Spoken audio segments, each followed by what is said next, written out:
want to talk about a team that's been on a heater, the team that's really been trying to make their mark or make a statement, right? It's the reason why I left them off the signing period, right?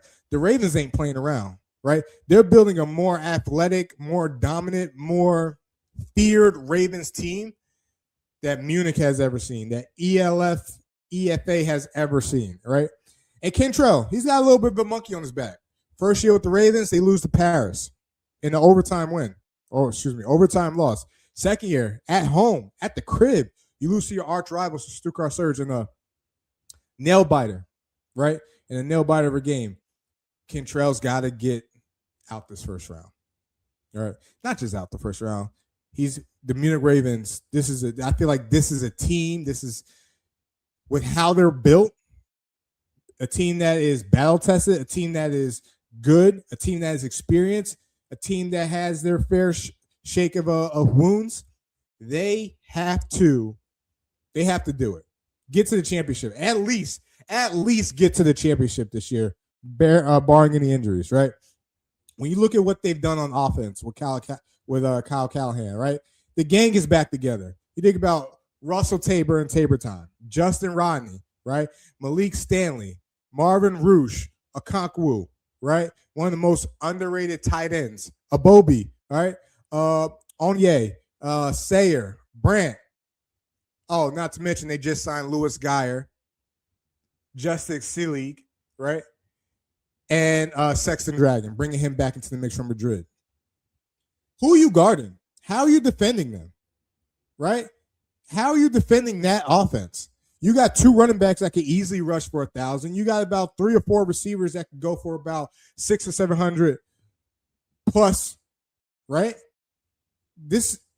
Listen, what this tells me, this offense, it's all on Tabor. It's all on Kyle Callahan, right?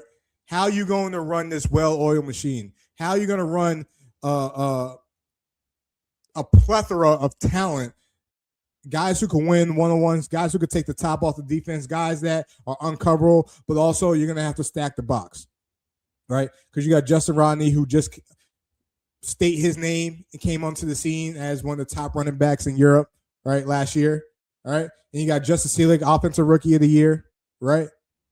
Munich's going to be dangerous. Then you look at the defensive side. You look at Kentrell's side. Again, the gang is back together, right? We got Lou. We got Darkwa. We got Whale Nazary. We got Hiswell. I can't forget about Nitzlander. Not to mention, they add my guy, who I played with, Alex Reich, and Tony Anderson to the mix, right? Just look at that back seven. You got Whale in the middle. You got Alex Reich, right? Whoever, maybe it's Kevin Titz that you have, right? Those are your 3 linebackers. In the secondary, right? You have Tony Anderson, right? You have Nitz. I know who potentially are some 2 other signings they're going to bring in, right? I'll tell you, man, scary season for Munich, right? And you look at their schedule, their first 4 games, they go Raiders, which is a rivalry game, probably one of the best rivalries between the EFA and the AFLE now. You got bye week, and then you go Frankfurt, Paris, right? So with that being said, the Munich Ravens, drop a comment in the chat. Let me know. Is this scary season for them? Is this the year? Do they have to win this year? Will Kentrell get out of a first-round exit and finally get the first dub, right? They renewed the contract, right? This is a team that's in lockstep. They move in unison, right? Ravens are a team to be reckoned with. They're going to be a team to be reckoned with, right? Good luck to whoever the defensive coordinator is trying to defend that offense. I'll just leave it at that.